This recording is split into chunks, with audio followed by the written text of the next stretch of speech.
ఈ మార్చి నెలలో ఈరోజు మరో పండుగ.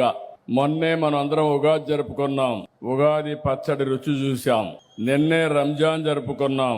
ఇప్పుడు 2,50,000 మందికి అతి పెద్ద పండుగ, జీవితంలోనే ఒక మలుపు. అలాంటి పండుగ జరుపుకుంటున్న సందర్భంగా మీ ముఖాల్లో ఆనందం చూస్తే నాకెంతో ఆనందంగా ఉంది. నా జన్మ ధన్యమైందనే ఆలోచన నాకు వచ్చే పరిస్థితికి వచ్చింది. ఇల్లు అనేది మనందరికి కూడా ఒక సంతోషాన్ని ఇస్తుంది.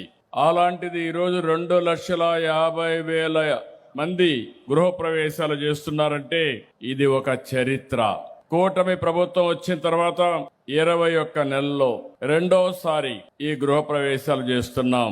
ఈ రోజు గృహప్రవేశాలు చేసే సోదరులందరికీ అభినందనలు, శుభాకాంక్షలు. నూతనంగా మీకు ఇల్లు వచ్చింది. భవిష్యత్తులో అన్ని శుభాలే కలగాలని, మీ జీవితాలు వెలుగులు పంచాలని మనస్ఫూర్తిగా సంకల్పిస్తున్నా.